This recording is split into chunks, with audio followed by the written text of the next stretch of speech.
Hello, I'm Sam, and I'm going to be talking about ChatGPT today.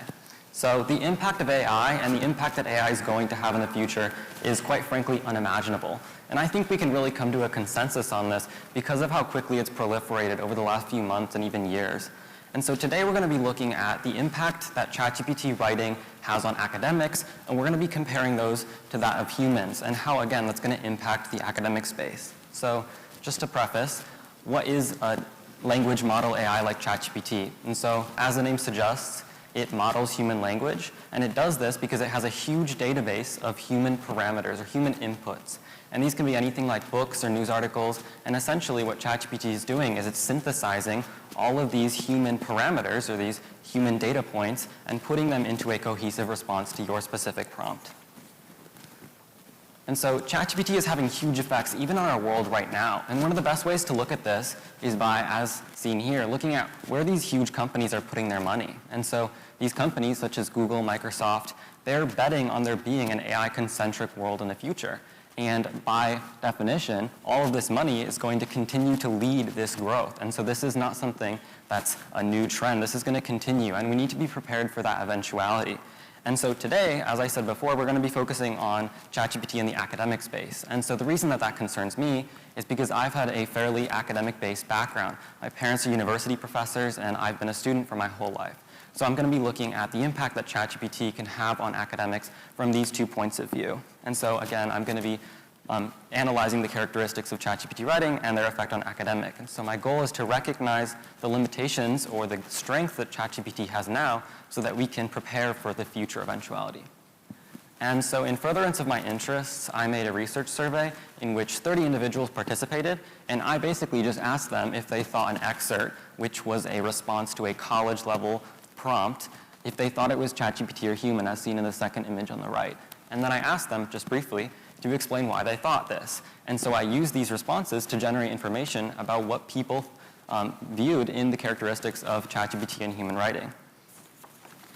And then I've used this information to make 5 key points about AI writing that I think are important to know. And I've also used this in combination with other secondary research that I found from individuals who've also done research. So the first point is really just not to underestimate ChatGPT. So because it's grown so recently and all these AI tools are so new, a lot of people are actually unaware of how powerful they are. And so you can see here, this is a respondent from my survey. They thought that ChatGPT was unable to do something that at this current point in time, it quite easily can. And that's the first thing we need to recognize before we even discuss characteristics. ChatGPT is very powerful at creating human constructs of writing. And we need to appreciate that, and we need to understand that because of its ability to do so, it is going to have huge effects on the academic space and really tons of others. The second point is that ChatGPT will remain neutral and objective, and this generally means that ChatGPT won't express emotions, it won't express colloquial characteristics or words, and it won't use personal vocabulary like me or you or our. And so this is important because as humans, even in conventionally academic settings, we tend to be more conversational or more colloquial. And obviously, you might, we're going to look at the images here on the screen, and we're going to kind of talk about why these are important. So the magnifying glass represents the inquiry, or a search for information. But the image on the right here represents how ChatGPT and humans differ in this regard. So we're looking at this from the third person, and that's really how ChatGPT sees things. It sees the whole picture, it looks at things objectively, and it's not looking at it as though it was an individual.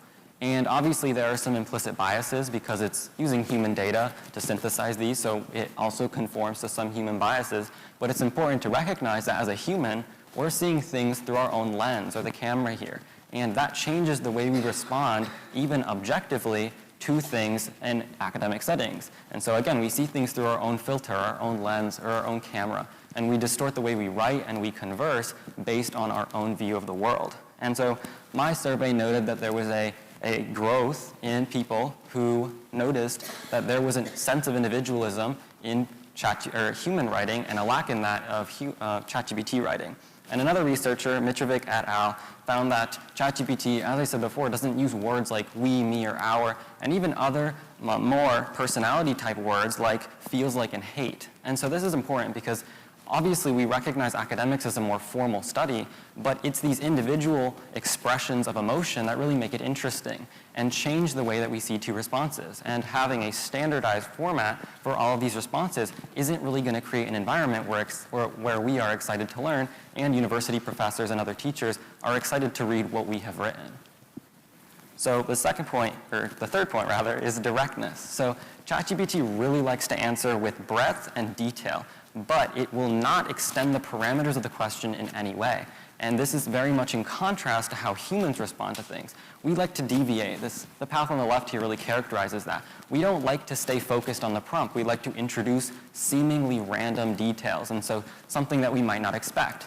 And so again, this path on the left really characterizes that. It's not a straight line, it meanders, and it deviates in ways that we might not expect. Whereas the path on the right represents ChatGPT. And you could argue that this linear path is better. The fastest way to get between 2 points is a straight line. And this path you can see is wider. And obviously it's not, it's not the same scenery, but just imagine that it is. You might enjoy walking on the left path more, but the right path is faster. And so in academics, we need to understand which one we're going to prefer. And I would argue that despite the fact that the right picture might provide the clearest, the most direct, or just the fastest route to get to an answer, the path on the left is the more interesting one. And it's the deviation and the differences between our writing that make things interesting and make academics unique. And again, it's the individual opinion of many that isn't the same, that isn't standardized or homogeneous, that really makes us interested and allows academics to grow as a whole. So the fourth point is confidence in error. And I'm sure that many of you who have heard of ChatGPT have also heard it in combination with something of the sorts with error, because ChatGPT actually tends to make a lot of errors, and it is very bad at expressing any kind of hint as to whether it's making an error or not. So it won't admit to not having enough information to make a conclusive statement that is correct. And we humans are good at that. We're good at saying, I might not know enough about this, but because we need to know more, or I don't have enough information, so take what I'm saying with a grain of salt. And especially in academics, this is incredibly important. This introduction of doubt or self-criticism, despite the fact that we want to seem confident, is important to have because it shows personal growth. And it allows us to recognize that there are some things we might not know. And again, this is incredibly important in a field that impacts us so heavily in our society. And so you can see here at the bottom, the excerpt has a wording of an academic paper. And so this was someone talking about a ChatGPT response. And this was just a prompt. This was not an academic paper. And so again, although we want to seem direct and we want to appear objective as humans, we really need to introduce these differentiations to make academics individual and to make it different and to make it exciting for all of us. So the last point is abstraction.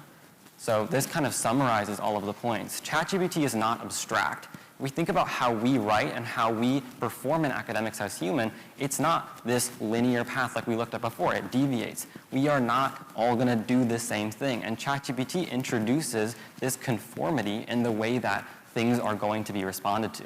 And that's something that we should try to avoid doing. And ChatGPT, again, won't employ creativity.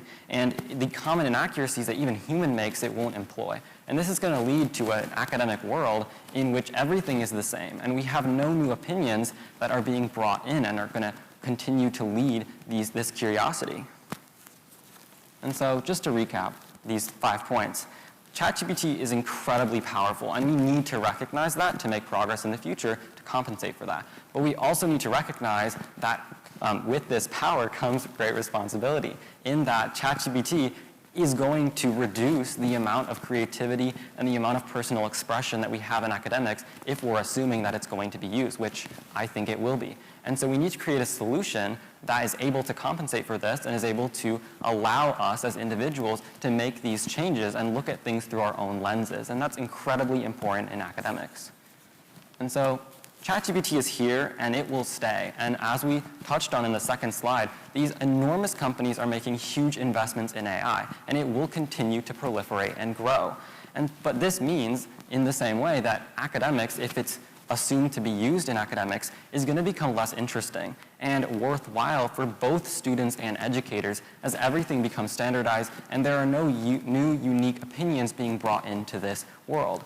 And so I thought that this quote really summarized the whole thing really well. This was someone from my survey that responded to a ChatGPT response in this way. They said, I'm honestly not sure about this one. It could go either way. And I think that this really characterizes the way in which ChatGPT writing is going. We will not know how to distinguish between human and ChatGPT writing, but it's slowly going to conform our whole society to these certain norms, which, again, hamper this creative expression. And as a society, we need to recognize that and create solutions together. Thank you.